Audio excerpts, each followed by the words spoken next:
Last night we did our Hungry to Speech training we do on Thursday nights.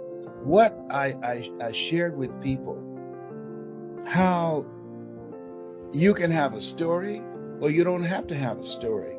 How the best speakers are the best listeners. And so I listen very deeply. And some of you have seen me take someone's story. I will ask, can I take a swing at it? And they say, yes. And then I do a piece with it. And they say, how you do that? Well, this is something that I love. And so I'm always listening. So the best speakers listen not just with their ears and not being judgmental, but listen with their hearts and what touched them.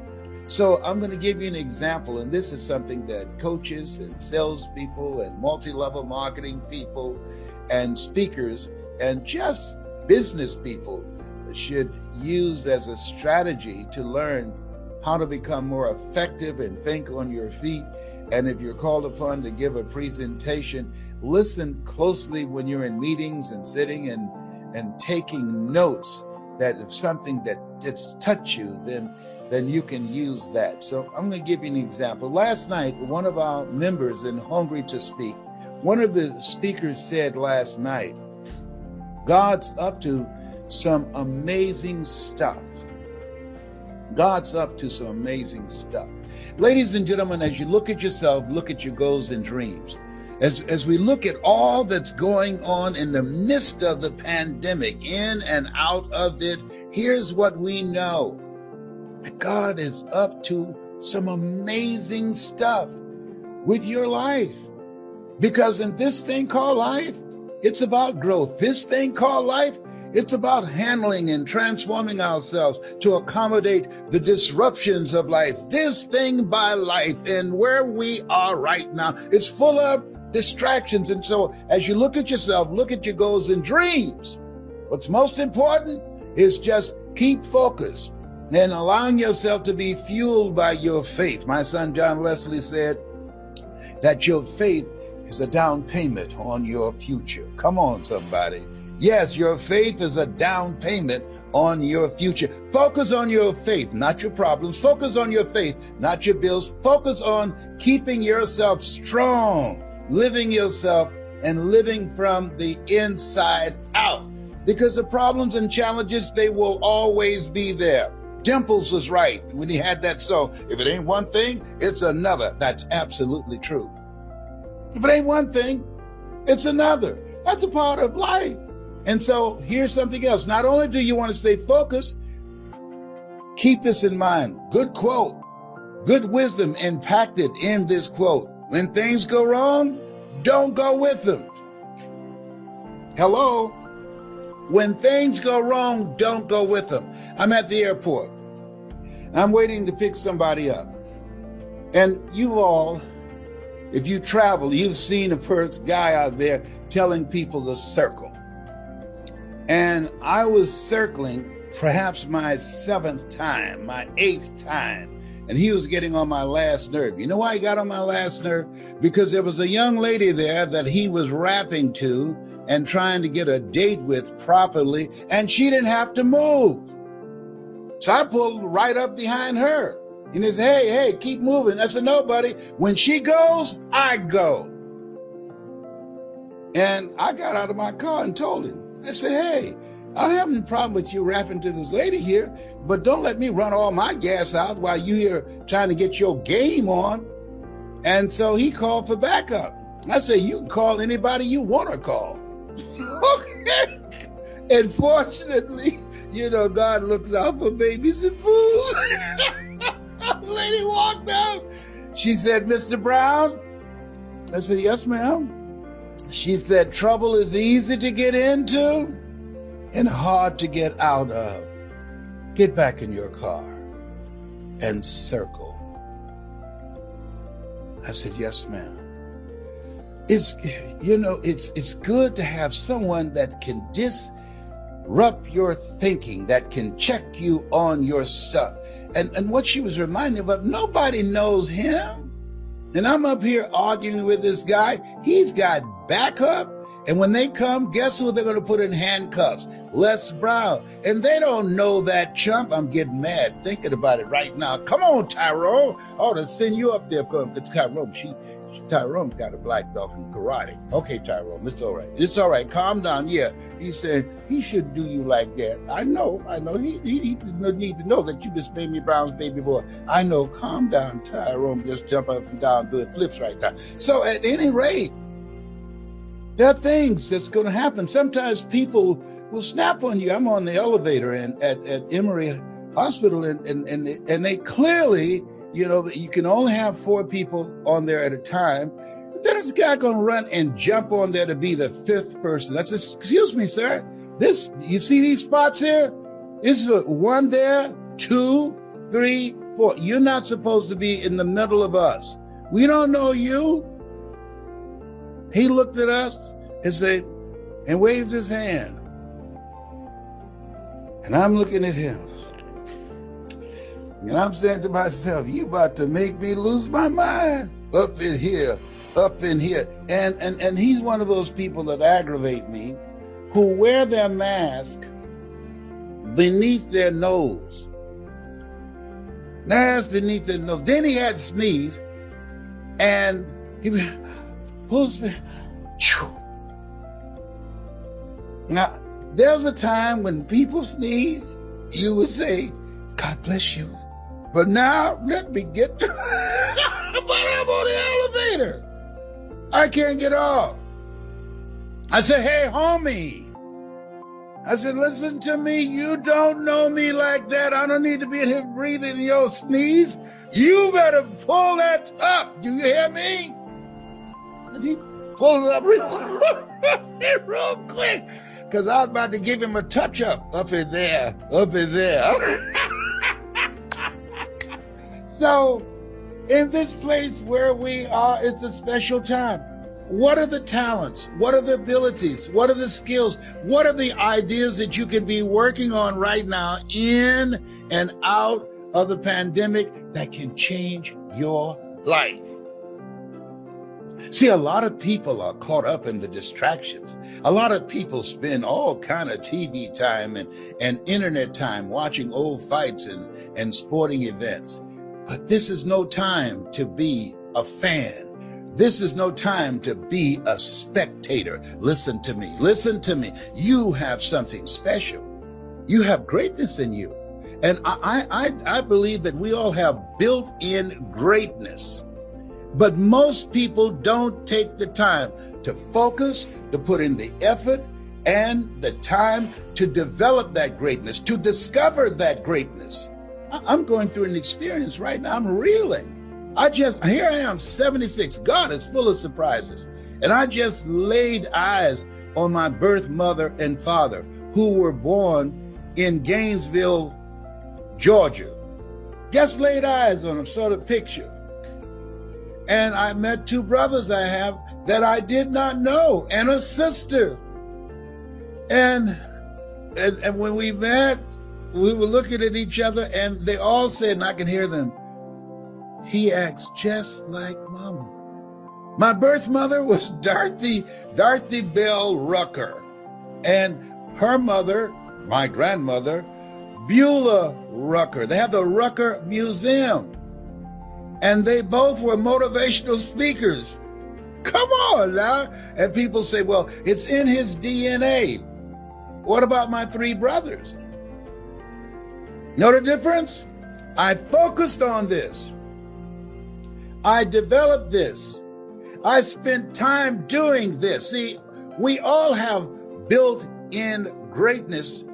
And if you don't focus, if you don't put in the effort, if you don't work it, it doesn't work if you don't work it.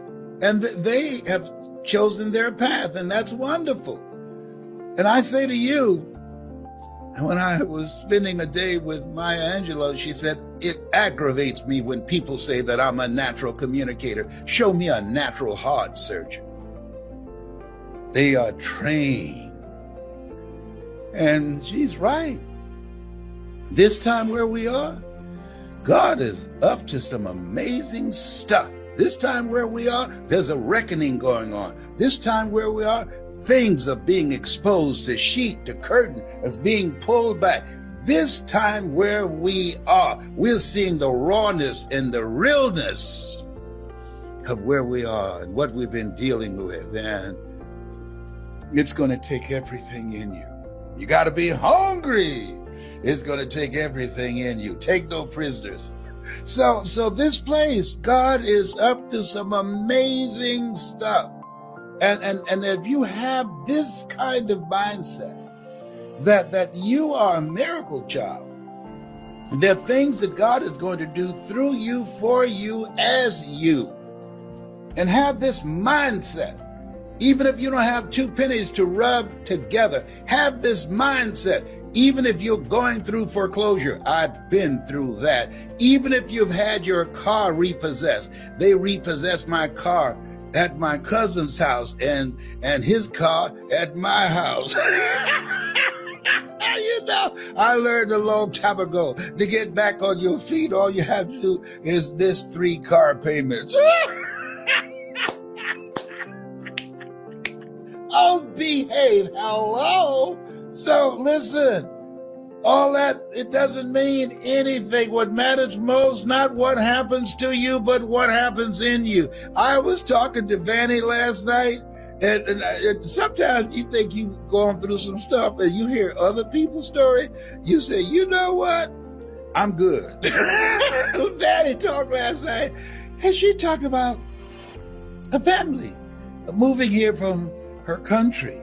And they used to get up at night with flashlights and look for night crawlers. Night crawlers, worms. Look for worms for several hours and put them in a can and sell them for $10 a can for people to go fishing for bait.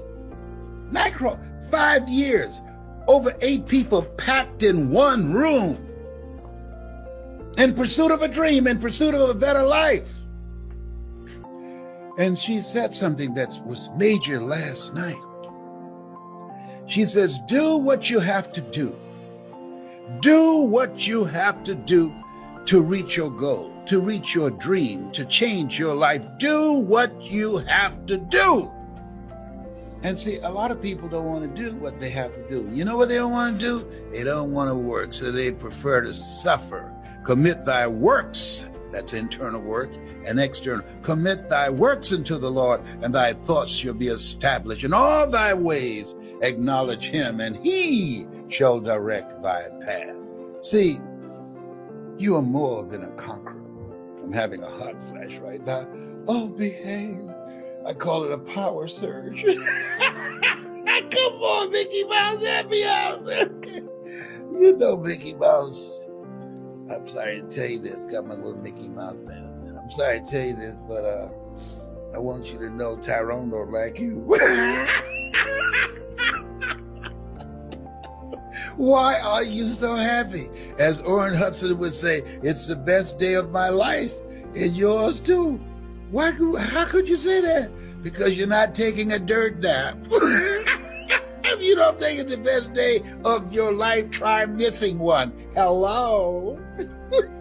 So, when you focus on the possibilities, when you focus and put your energy on working on finding a solution, on knowing that this too shall pass, when you focus, as Willie Jolly would say, a setback is a setup for a comeback. You have comeback power. When you focus, you activate angels in your behalf that will open doors you did not see.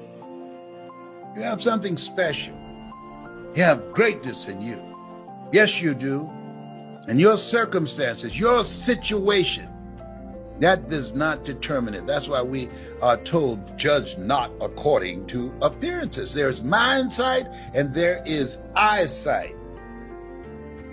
People who judge with eyesight, who judge based upon what they see, but people who have mind sight, they call forth those things that be not. They live out of their imagination and not their history. They call forth those things that be not as though they were. Oh, that's why my son John Leslie said, your faith is a down payment on your future. And that's why Adam Clayton Powell, former congressman out of New York, said, keep the faith, baby. Keep the faith, even as things are going on right now, with all the divisiveness, with all the confusion, with all the lies. Keep the faith, baby, and social distancing. Keep the faith, baby. You were born for greatness. You have built-in greatness. Keep the faith, baby. One person said, in life, you'll always be faced with a series of God-ordained opportunities, brilliantly disguised as problems and challenges. Oh, keep the faith. You were born to do great things. Other thing is, you look at yourself and look at your dreams. Detoxify your life. Write that down. See, I think that most people never achieve their true goals in life because they're surrounded with too many toxic, negative, energy-draining people.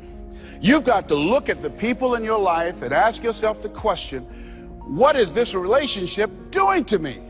How is it impacting my life? Am I a better person? Sidney Poitier wrote a book called The Measure of a Man. And it's powerful, but I encourage you to get the tapes. I love his voice. And he said something in there. He said, when you go for a walk with someone, something happens unconsciously. It's not spoken. Either you adjust to their pace or they adjust to your pace. Whose pace have you adjusted to? See, you want to surround yourself. My daughter, Ona Brown, who's a speaker and coach, she says, call forth your team, but make sure these are people that you can learn from. I'll never forget, I'm on a special board with a Bishop T.D. Jakes, and we went into a board meeting. He looked at everybody before opening the meeting. He said, as soon as I know as much as you do, you're fired. And with that, the meeting is now open. Everybody continued to learn on that board. Trust me that a friend of mine, Dennis Kimbrough, motivational speaker out of Atlanta, he said, if you're the smartest one in your group, you need to get a new group. So as you look at yourself and look into the future, call forth your team. George Fraser says your network determines your net worth. Who do you allow to be in your ear? What kind of relationships are you developing? Are they an asset to you or they are a liability? Do they elevate your spirits or do they tear you down? We get two types of people, nourishing people and toxic people. Nourishing people, they bring the best out of you. They encourage you, they inspire you, they hold you accountable. Toxic people, they are critical people, always telling you what you can't do. They're always measuring your possibilities based upon their failures. My mother said, never let anybody tell you what you can't do, son, especially if they haven't done it. They don't know what's possible for you. So as you begin to look at yourself, begin to identify the relationships that you communicate with most and say, hey, is this relationship helpful to me? And then think about some people that you need to bring into your life that you can learn from, that you can grow from. I joined the National Speakers Association when I decided that I wanted to speak. I wanted to be around the people that were doing what I wanted to do. I'll never forget when I saw Dr. Norman Vincent Peale. He said, you have something special. You have greatness within you. And you can do more than you can ever begin to imagine. And here I am. And the audience said, oh my goodness. I'd read The Power of Positive Thinking 17 times. My hero. And I saw him backstage and I said, Dr. Peale, hi, my name is Les Brown. I've listened to your tapes and I've read your books. They gave them to us in special education, sir. And one day I would love to be on stage with you. And he looked at me and said, it's possible, young man. It's possible. But this man, when he spoke, he gave me goose pimples. Deep baritone voice, spoke from his diaphragm. You have something special. You have greatness within you. He override the inner conversations in my mind. I'll never forget a gentleman, what a brilliant man, a Harvard graduate, Dr. Carter G. Woodson. He said, if you can determine what a man shall think, you never have to concern yourself with what he will do. If you can make a man feel inferior, you never have to compel him to seek an inferior status, for he will seek it himself. And if you can make a man feel justly an outcast, never have to order him to go to the back door. He'll go without being told. And if there's no door, his very nature will demand one. See, we live in a world where we're told more about our limitations rather than our potential. How many of you have ever been told that you couldn't do something? Raise your hands, please. You know, MIT did a study that if I say to you, you can't do that, that 16 people have to come along and say, you can do that, you can do that, you can do that, to neutralize that. And the 17th statement that you hear, you can do it, will be the one that will finally stick. So you have to watch who's speaking into you. You've got to begin to monitor your mind. And you've got to begin to literally be proactive in programming yourself to success. Be ye not conformed to this world. Be ye transformed by the renewing of your mind. You've got to take responsibility to make that happen. And as you begin to do that, you'll begin to see some incredible changes in your life. I understand now when Earl Nightingale said, all of us are self-made, but only the successful will admit it. As you begin to look at your dreams and look at your goals, write this down. Make know you're a vitamin. I want you to listen to me very closely. I have a message for you. Releasing the past and embracing the newness of life. The newness of life. And when you do that, you are willing to make a radical change on how you show up. When I was in pursuit of my goal and dream of becoming a motivational speaker, before I got any speaking engagements, I used to, and I'm talking about to be paid, I used to go to the shopping mall after walking around Belle Isle for about 5 or 6 times in Detroit, saying I'm the world's greatest orator. I wasn't being braggadocious. I hadn't even been paid to speak yet, but I was calling forth those things that be not as though they were. And then I would get dressed up and go to the shopping mall. And I want you to write this down, 3 feet principle. 3 feet principle. That I practice the 3 feet principle. And that, and that is talk to people.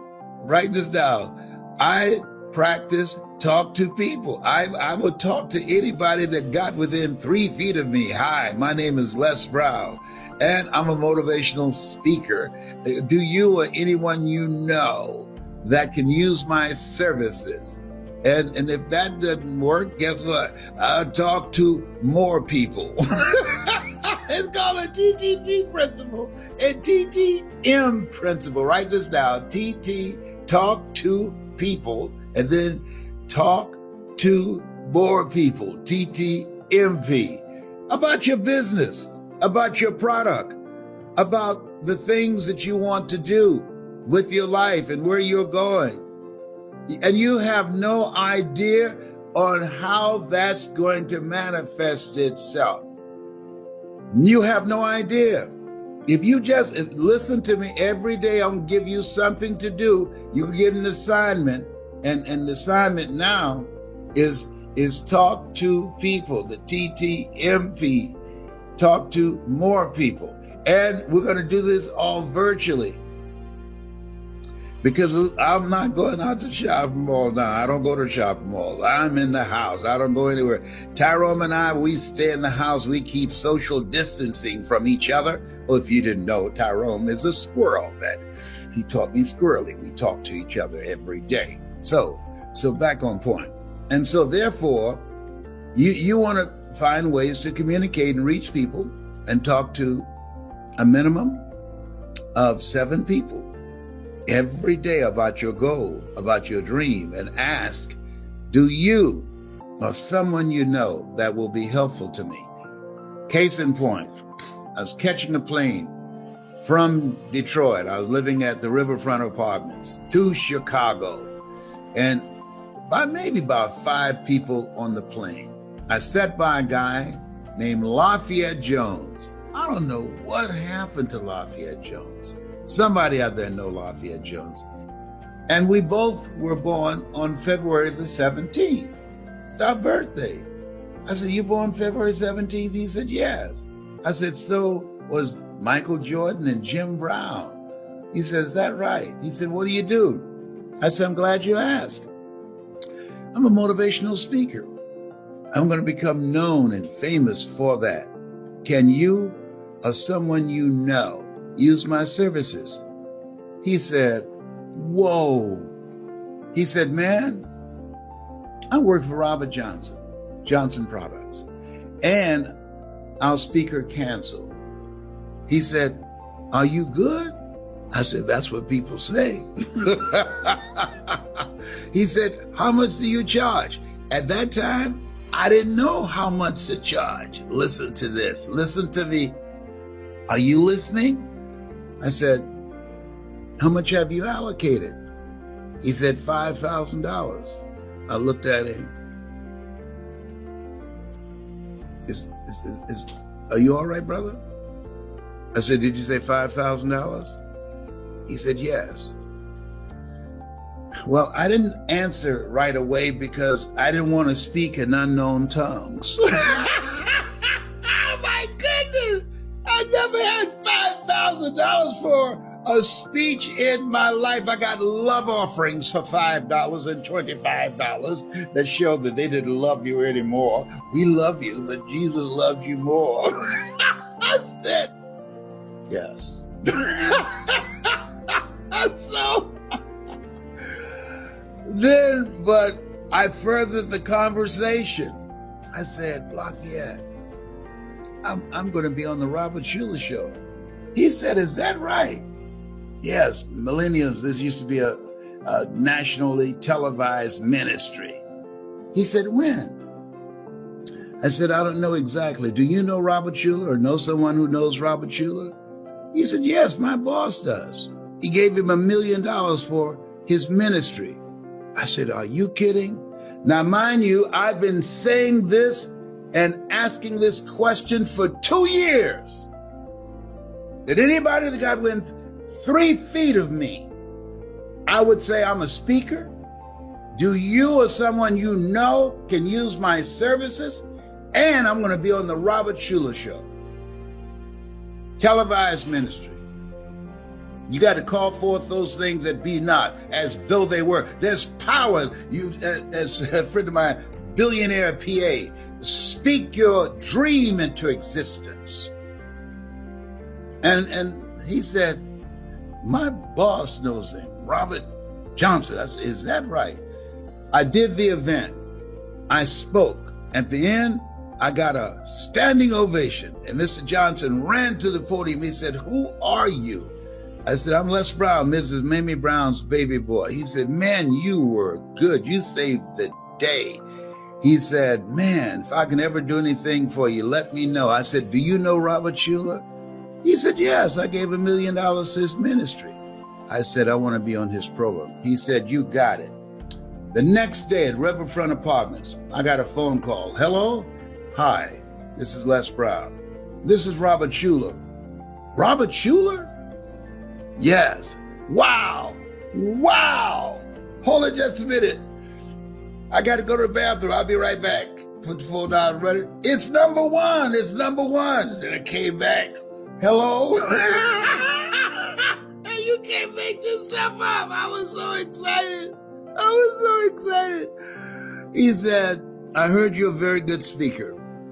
I said, that's what people say. My mother taught me self-praise brings no recommendation. He said, I want you on my program. And he scheduled me, and I went in and I did the show 2 different times. Listen to me. You got through 2020. You got through 2020 against all odds. You showed up. You have favor with God. You showed up. There is something that you're supposed to do. And it's not the same thing you've been doing already. Make a radical change. All of us are the same way. The only thing that separates us are the choices and our behaviors. Listen to me. Our choices, our behavior, our habits. We'll be a team, a community of greatness, of people working on their goals and their dreams. Because you can't do it by yourself. Especially now, all this stuff that's going on right now. No, I cut my hair because I didn't want to see the same person in the mirror in 2021 that I saw in 2020. No, I'm working on myself. Got on a scale, and it was less of me today than yesterday because I'm serious. See, you got to be serious. Yeah, no. You got to be serious. You got to hunker down. You've got to be anchored in your mind. And why? Because we don't know what's coming. Life is stalking us. Look behind and thank God. I want you to do that right now. Just look behind right now. Just reflect on this past year in your life. And you woke up this morning. You woke up. Just so many ways you could have been taken out. So today, I want you to visualize the goal that you want to achieve. Because the foundation, you got to build the foundation.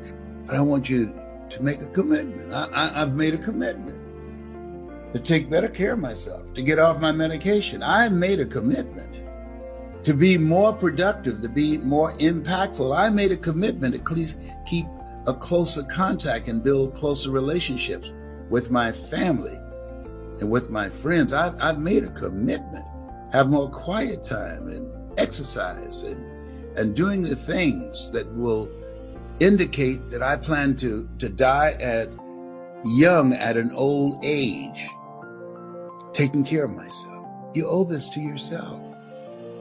You have something special. You have greatness in you. And in order to get that greatness out, only 1% of people achieve greatness. Only to do that and have the kind of impact you want to make in the world, got to be hungry. Got to be hungry. And for those of you that want to speak, I got something for you too. Got some videos.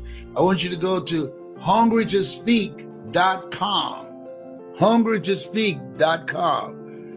And I'm giving both of these away. Yes, why? God's been so good to me. I'm here because of his grace and mercy, and I'm thankful for you. For your listening to me, for your honoring me with your presence, with your listening to the products that I produce, and you're making the dramatic changes in your life as somebody spoke to me, and I became a different kind of person. I want to be to you what Mike Williams has been to me. I want to be to you what Mr. Leroy Washington has been to me. I want to be to you what my mother has been to me. And some of you call me Pops. They say they call me Pops now. I'd be the oldest one in the group of my spiritual sons and daughters.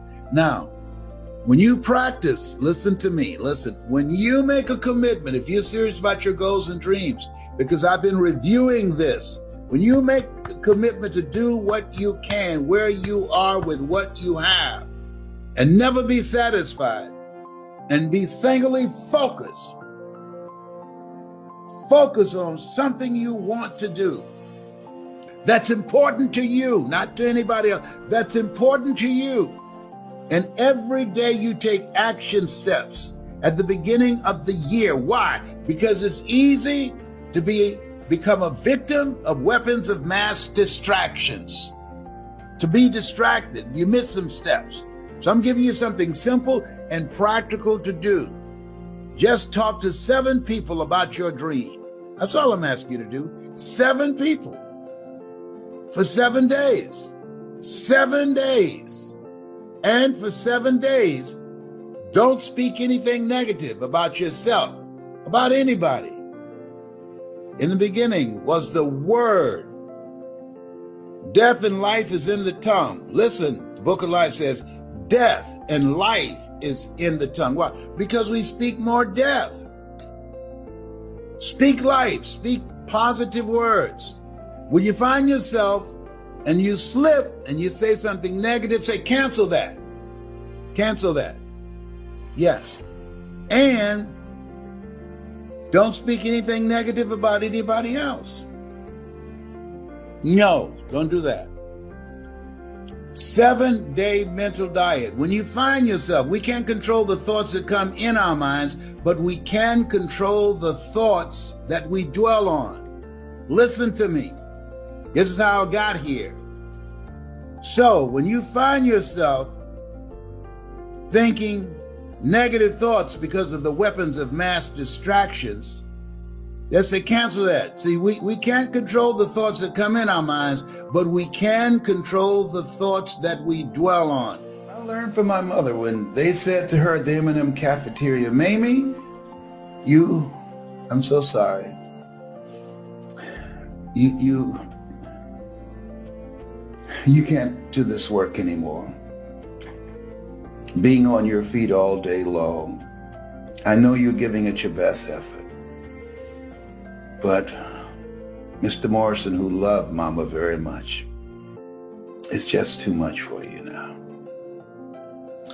And he gave her a check, gave her a bonus,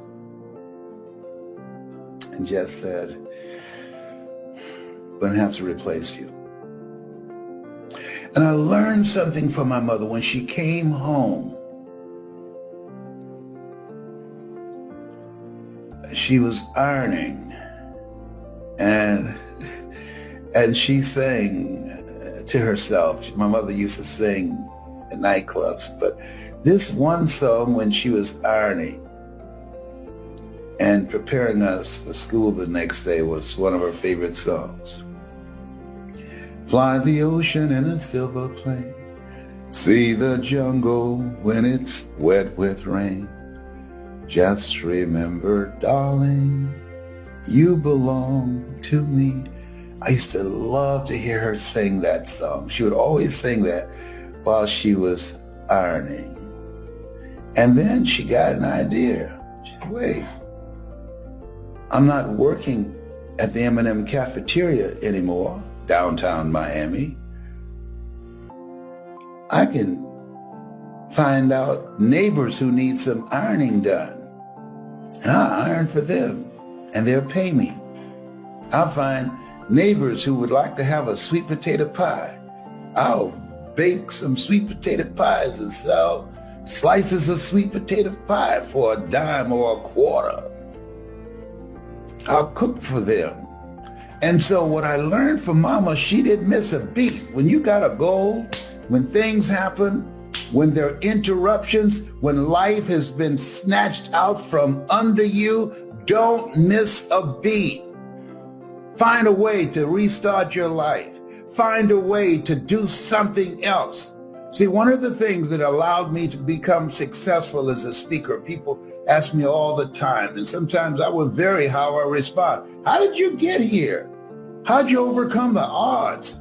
What did you have to do? You know, one of the things I did, and I want you to keep this in mind, be stubborn about your goals, but flexible about your approach. I had people with PhDs and MBAs, and we would walk around this big park in Detroit, talking to each other about our goals and dreams, and something happened. I looked at them because of their credentials, because of their education, because of their college training and corporate experience.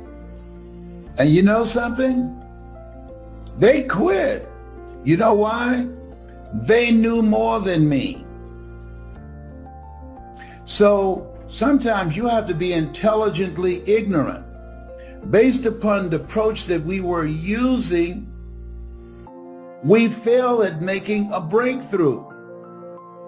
So they gave themselves a limited time, looking for a sign. If you want to create something, is there something that you want to do? You got to give it some time. A watch pot never boils. You got to give it some time. You've got to be willing to put in the work, and if, particularly in multi-level marketing, you don't want to raise your hand and look to see how well you're doing for a minimum of 2 years. When a home is being built or a building, they spend a lot of time on just the foundation. And so they stopped showing up for our walk. And pretty soon, I found myself walking by myself. Let me share something with you. When you have goals and dreams and you're going in a certain direction, that it's lonely at the top. You're going to find yourself in certain situations by yourself. I can tell you this. They stopped coming out to walk with me. And they went back looking for a job. That was not me. That was not an option for me. That's a non-negotiable. No. I'm going to speak. I'm going to find a way. So you have to be stubborn about your goals and flexible about your approach. And so when it didn't happen as soon as they wanted it to happen, they stopped. I kept going. And that's what you've got to do. Don't stop. Keep going. That's what my mother did. She lost a job at the M&M cafeteria. She couldn't stand on her feet all day long, every day, because of arthritis in her ankles and in her knees. And so she didn't miss a beat. She started ironing and washing our neighbors' clothes and baking sweet potato pies and cooking for some of them. Don't stop. Stay busy. How did you know, Mamie, you can raise 7 children by yourself? I just believed the Lord will make a way somehow. And I'm saying to you, if you keep going, if you keep looking for a way, where there's a will, there's a way. If you keep moving, if you keep falling forward, if you keep getting back up, something's going to happen. Bob Marley said something I like. He said, you never know how strong you are until being strong is all you have. You never know how strong you are until being strong is all you have. It's your only option. And you discover, if you don't panic, if you don't run, you discover you are stronger than you give yourself credit for being. Don't surrender. Don't give in. Just keep moving forward. Stay busy, moving in the right direction, looking, opening doors, knocking on doors, finding a way out of no way. And here's something else. Because you don't know what to do, so what? Figure it out. Everything that exists at one time, nobody knew what to do. I remember as a kid, we would say, oh, you got as much chance of doing that as a man going to the moon. To illustrate the impossibility of that. We don't say that now. Somebody figured it out. Somebody said, wait a minute, there's got to be a way. There's got to be a way. And as you look at yourself, look at your goals, you might be experiencing a big setback. Your business has perhaps been devastated by the coronavirus. You just saying, my God, first of all, that's a blow. When you have to let people go and you don't have money to pay the bills because the business has been interrupted. Oh, we can open up and people can come in, or we have to close down. And then you say, wait a minute, opening up, all right, and I want my business, but I'm not willing to die for my business. Got to figure out another way. And this is this place where we are. That many times in life, when you're faced with a God-ordained opportunity, brilliantly disguised as problems and challenges, a lot of people give up. They surrender. They run with their tails between their legs. It's a God-ordained opportunity. There are opportunities here in the midst of crises. 3 types of people going to come out of this: millionaires, billionaires, and witnesses, people who stood around and watched. You have something special. You have greatness in you. And whatever, no test, no testimony, whatever is in front of you, you have the power to handle it. But I don't know what to do. Okay, got that. You don't know what to do. Figure it out. You don't have to know what to do. Walk by faith and not by sight. Figure it out. everything that exists, somebody was willing to put in the energy and the time to figure it out. Everybody. When John F. Kennedy in 1961 called his cabinet and they came in a room and they were going to decide, how can we beat the Russians to the moon?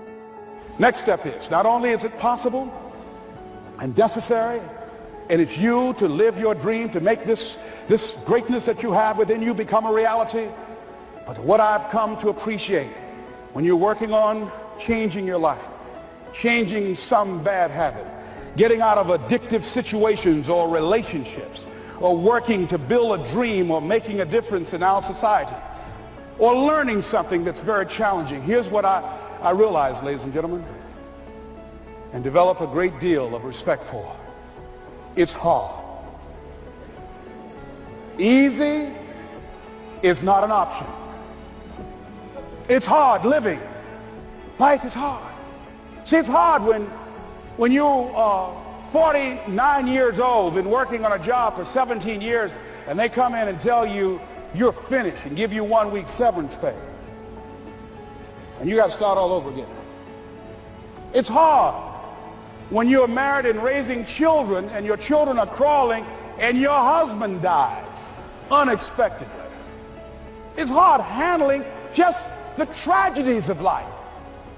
It's hard when you're working on something and you put everything you have in it and it doesn't work out. You lose your money and other people's money. It's hard. It was rough when I lost my job and I could not find a job. It was humiliating and embarrassing, borrowing money, and then I couldn't pay the money back when I told them I would. That's rough. How people look at you, how they respond to you. It's very hard.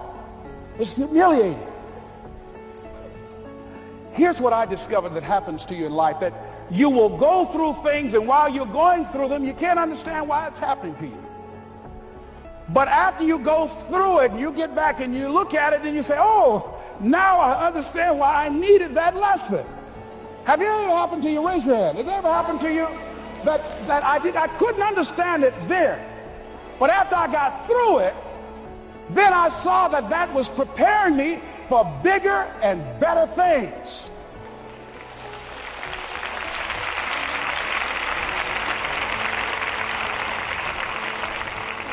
That as you go through the challenges of life and you look at it and embrace whatever comes to you, don't run from it.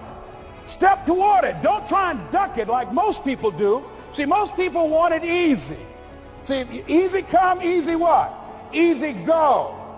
See, but when you go at what you're going to deal with and you deal with the difficulties of it, when you handle those hard things close at hand, making those hard decisions right now that you don't want to make, learning those things that you don't like to do, but you know that in order for you to get where you want to go, this is one of the hoops that you have to flip through.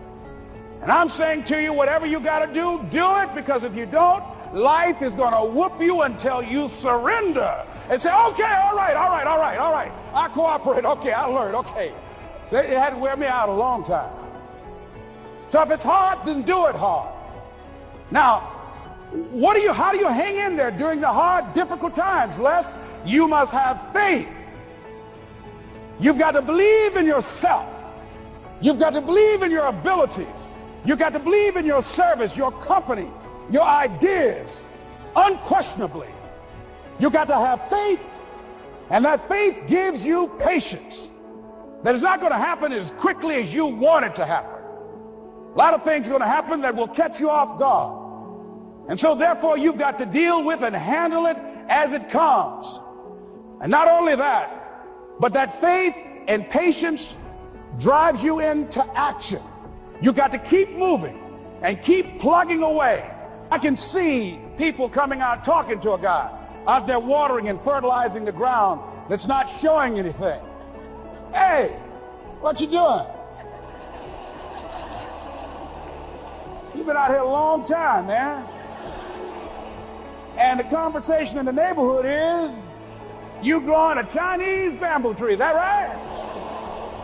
Yeah, that's right. Well, even Ray Charles and Stevie Wonder can see ain't nothing showing. You know that's how people are going to do you? So how long have you been working on this? How long have you been working on your dreams? And you have nothing to show. This is all you got to show. People are going to do that to you. And some people, ladies and gentlemen, they stop. Because they don't see instant results. It doesn't happen quickly. They stop. Oh, no. You got to keep on watering your dream. And when it began to happen, they stopped laughing. They said, look. Whoa, look here. Look how. Hey, man, you know, I know you can do it. Look here, you got a job here?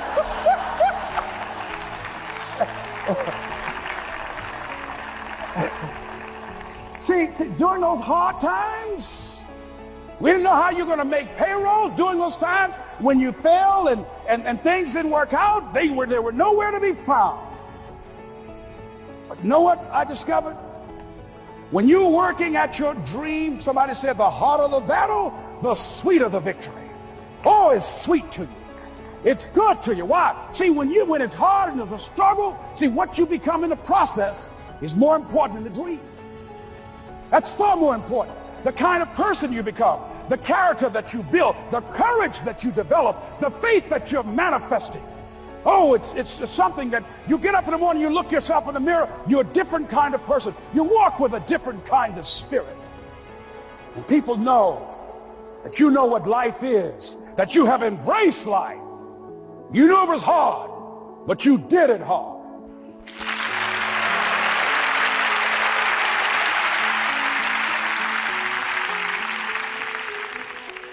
Now that takes us to the next level. If it's hard, why do people do it?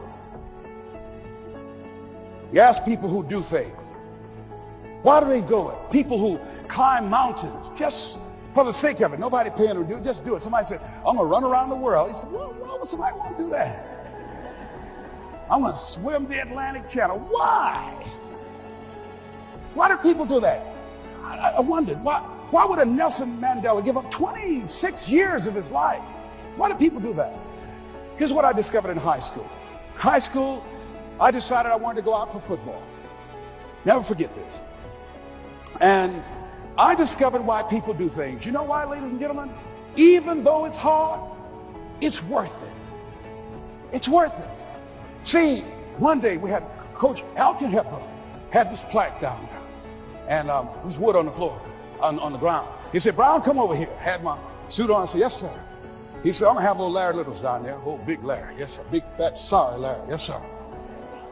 Brown, I want you to get down bull neck. Yes, sir. He said, I want you running Larry. I want you to put your helmet right in his pit, right up and hit his chest, and knock him off that board. You hear me, Brown? You can do that. Yes, sir. Can you do that? Yes, sir. I said, hubba, hubba. I said, hubba, hubba. He said, Brown, I want you to knock him off. You're going to make the team. I know you can get him, all right? Look at him. I'm sorry. Yeah. Knees knocking and everything. I said, yes, sir. And then went down to Larry. Larry Littles, who played 12 years for the Miami Dolphins, all pro for 12 years. This is a bad, big dude. 250 pounds, strength, agile, and all muscle. He said, Larry, he said, man, you know Brown down there. He's down there talking about your mom and everything. He talked about how fat and sorry you are. And how he's going to knock you off this board. Larry now spitting fire and growling and foaming at the mouth. Now I'm looking at Larry saying, oh, hubba, hubba. He said, look at that fool down there growling. He told me he's going to scare you, that you're going to leave. Are you going to leave? No, coach, I ain't going to leave. Go down there and knock him out the park. Boy, coach got back. He winked at me. Go get him, Brown. I went hard. I ran into Larry with my helmet. Larry said, boo. I don't know where I landed. When they woke me up, I said, can y'all take this helmet off me for a minute? I said, y'all got any more positions out here? They said, like where? I said, don't y'all need an announcer? I said, Ron, where you going? I was crying. They said, man, some girls over there. I said, I don't care, man. I'm hurt. I said, that fool almost killed me, man. He said, Ron, you quit, man? I said, yeah. I said, what? I said, it ain't worth it, man. No, it ain't worth it. Y'all go ahead. Y'all crazy. I'll be your announcer, man. I was calling the game. I was up there in the booth. Called good games, too. Because the pain wasn't worth it to me. And I'm saying to you, you know why people do what they do? The people who go after their stuff, what makes it worth it? It's got to be your passion. You got to love it, ladies and gentlemen. You got to love it. It's got to be what you are supposed to do. You want to sing, and even though they want to invite you to Carnegie Hall, you're going to sing to anybody that listens to you, including singing to yourself. I used to talk to my plants when nobody else would listen to me. You got to write, even if no one published your book, write, because that was given to you to do. You do what it is you're supposed to. You're supposed to build something. You're supposed to create something. I don't know how to do it. Learn. Do whatever is required. Just go out there. It's possible you can get what you want. It's necessary. If you want it, you got to go into action. You got to be willing to experiment. You got to be willing to fail and to succeed. You got to be willing to form and to develop new relationships. It's you. It's on you. You got to make that happen. Nobody's going to bring it to you on a silver platter and say, here's your dream manifested. No, it's hard. Yes, it's hard. It's difficult. Yes, right. And it's worth it.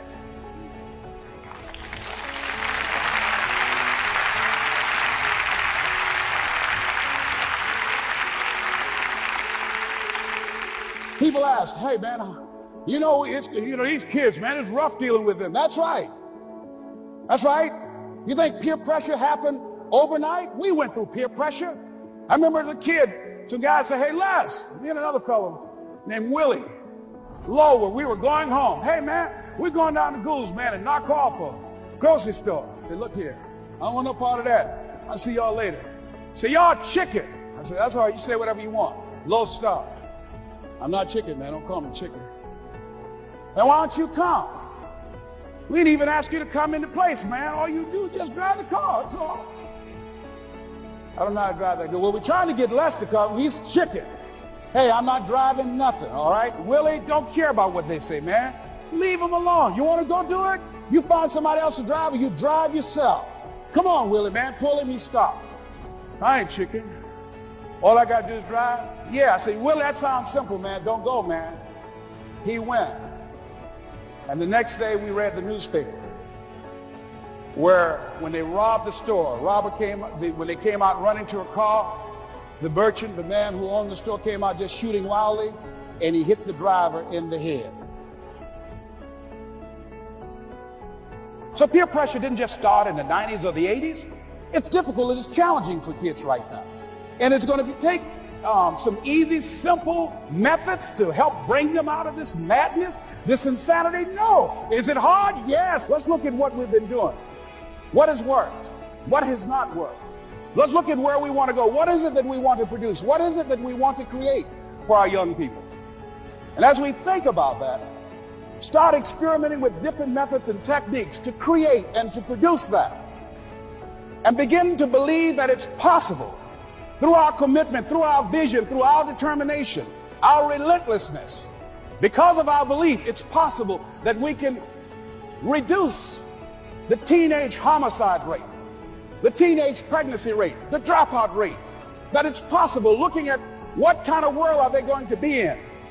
As we look at the global economy, that as we begin to use our collective will and genius and resources, it's possible that we can create an educational system that not only will test their minds with information and facts and figures, but will teach them how to think and be creative, and what does it mean to be a human being and to value human life, and how do you make relationships work? How do you bounce back from adversity? It's possible that we can give them a curriculum that will give their lives a sense of purpose and direction and meaning, and teach them how to begin to know and operate on a higher level of being, where they become assets to our society rather than liabilities. What if we leave here with that kind of consciousness that it's possible, as opposed to saying we have to write this generation off, that it's possible that we were born for such a time as this and that, that maybe someone here has the idea or the method or some plan of action or an approach that can resolve many of the problems that we're facing with young people today. Whatever we have to do to save our children, it's worth it.